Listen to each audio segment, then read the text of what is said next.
An ungrilled toilet window and not keeping Selamat Kastari in sight in the toilet were among the things that allowed the JI detainee a chance to flee.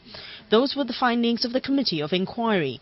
Prime Minister Lee Hsien Loong says the key problem behind the whole episode was the mindset of those running the Whitley Road Detention Centre where the fugitive had fled. Because ISD's focus was on gathering intelligence and rehabilitating detainees, the detention centre regime and physical security were different from Changi Prison.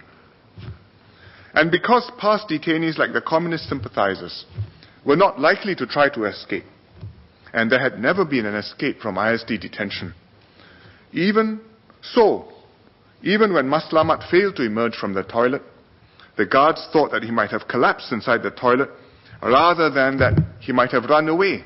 Beyond just fixing problems brought up by the incident, Mr. Lee said the government will have to establish those who are responsible and dish out the needed punishments. While acknowledging that the superintendent of the detention centre and his staff had let their guards down, Mr. Lee stopped short of finger-pointing. I am satisfied that the ministry has taken the correct remedial and disciplinary action and that the minister and top management were not to blame for what has happened.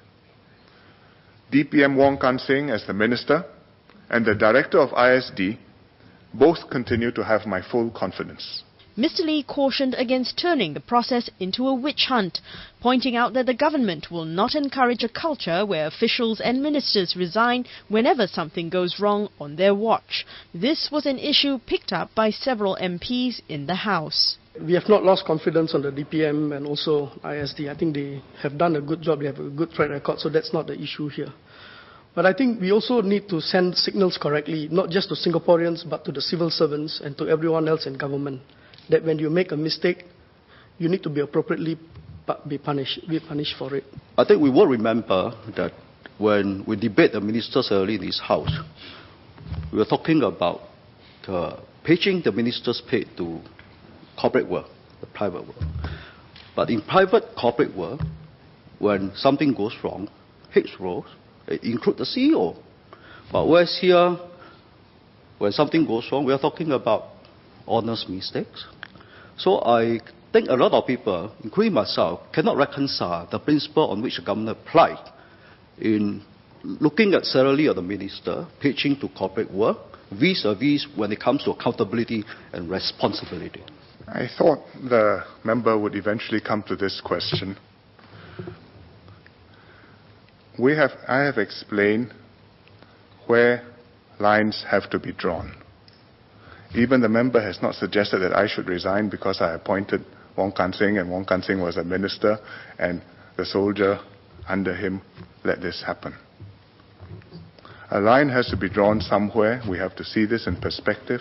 If there are any questions which he finds unsatisfactory in the answer, he could have pursued the matter. If there are any questions which showed that the DPM was not up to this, that he was to blame, he gave the wrong instructions, he told people not to grill up the window, he suggested that we didn't need so much fencing, therefore this happened, he should have raised it. Nothing happened. Today, the member comes around and throws a general cloud and says, "You're well paid, you should resign." Let me ask the member whether he thinks the DPM ought to resign because of this. No answer. So I think that settles the point. PM Lee's rallying call, the ISD will recover from this setback and press on with their mission. He urges Singaporeans to give the agency their full support as they have done so in the hunt for Selamat. Tracy Swa, The Straits Times.